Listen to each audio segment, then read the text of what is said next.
¿Qué pasaría si te dijera que hubo una ciudad tan poderosa, tan legendaria, que durante más de 1000 años ningún ejército en la tierra pudo romper sus murallas? Los persas lo intentaron.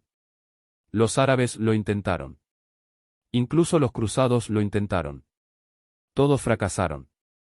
Y luego, una mañana, un sultán de apenas 21 años hizo algo tan audaz, tan completamente impensable, que cambió el curso de la historia humana para siempre. Arrastró toda una flota de barcos de guerra por tierra firme. Déjalo asimilar por un momento. Barcos. Sobre montañas. Porque el mar no cooperó con sus planes, así que simplemente lo rodeó. Esta es la historia del último aliento de Constantinopla. La historia de cómo un mundo antiguo murió y uno nuevo nació entre fuego, sangre y el ensordecedor rugido de cañones que el mundo jamás había visto. Para entender por qué la gente sigue hablando de esto casi 6 siglos después, necesitas comprender que era realmente Constantinopla. No era solo una ciudad cualquiera. Fundada en el año 330 después de Cristo por el propio Constantino el Grande, se alzaba justo donde Europa se encuentra con Asia. Piensa en esa ubicación por un segundo. Quien controlaba Constantinopla controlaba todo: rutas comerciales, ejércitos, influencia política sobre 2 continentes enteros. Durante siglos, todo gobernante ambicioso, ya fuera cristiano o musulmán, miraba esta ciudad y pensaba lo mismo: necesito poseerla. Pero para mediados del siglo XV, el Imperio bizantino había visto días mucho mejores. Lo que alguna vez fue una potencia mediterránea inmensa se había reducido prácticamente a la ciudad misma y algunos territorios dispersos que apenas contaban. Unas 50.000 personas vivían allí, intentando sobrevivir bajo la sombra de la gloria de sus antepasados.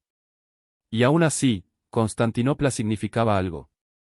Era el último bastión del cristianismo oriental. El último vínculo vivo con el Imperio romano. Un símbolo que se negaba a morir incluso cuando todo a su alrededor se derrumbaba. Entra en escena Mehmed II. Este joven tomó el trono otomano con solo 21 años, y tenía una obsesión ardiendo en su mente: Constantinopla. No era solo una conquista para él. Existía una profecía. La creencia de que algún día un gran gobernante musulmán reclamaría la ciudad de Constantino. Mehmed creía que él era ese gobernante. Más allá del significado espiritual, comprendía la realidad estratégica. Toma Constantinopla, y controlas el puente entre Oriente y Occidente. Toma Constantinopla, y los otomanos se convierten en una verdadera potencia mundial. Toma Constantinopla, y la historia recordará tu nombre para siempre. Así que Mehmed se preparó. Y cuando digo que se preparó, quiero decir que no dejó absolutamente nada al azar. Reunió entre 80.000 y 100.000 soldados. Unidades de caballería listas para barrer las llanuras. Infantería preparada para asaltar las murallas. Arqueros listos para oscurecer el cielo con flechas. Y luego estaban los genízaros. Estos soldados de élite eran algo completamente distinto. Tomados de niños, entrenados toda su vida para la guerra, absolutamente devotos al sultán. Eran la punta de la lanza. Lo mejor de lo mejor. Pero aquí es donde la historia se vuelve aún más interesante. El arma más poderosa de Mehmed no era su enorme ejército. Ni siquiera sus temidos genízaros. Era la tecnología.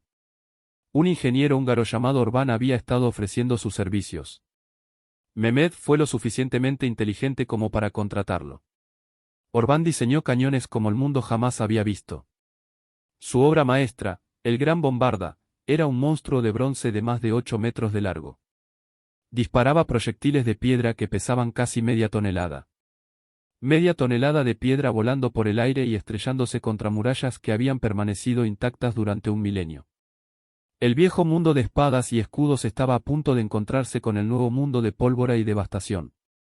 ¿Y qué tenía Constantinopla? El emperador Constantino XI miró su ciudad y contó a sus defensores. Tal vez entre 7.000 y 8.000 hombres. Eso era todo. Entre ellos, 2.000 mercenarios genoveses bajo el mando de Giovanni Giustiniani, un hombre cuya experiencia en guerras de asedio valía su peso en oro. Depositaron su fe en las murallas teodosianas. 3 capas de defensa que se extendían 6 kilómetros alrededor de la ciudad. Durante 1000 años, esas murallas habían detenido a todos los enemigos que se atrevieron a acercarse. Los unos se estrellaron contra ellas. Los persas retrocedieron ante ellas. Los árabes desistieron. Nadie había logrado atravesarlas. Jamás. Pero 1453 era diferente. Esta vez, el enemigo trajo trueno. El 6 de abril, la tierra misma parecía protestar por lo que estaba a punto de suceder. El ejército otomano apareció en las llanuras frente a Constantinopla como una marea de acero y estandartes.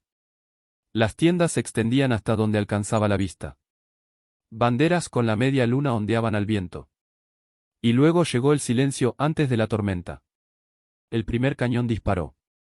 Ese trueno profundo y vibrante resonó por toda la tierra. Una enorme bola de piedra surcó el aire y se estrelló contra las antiguas murallas, enviando polvo y escombros en todas direcciones. Por primera vez en 1000 años, los habitantes de Constantinopla escucharon a sus murallas gritar de dolor.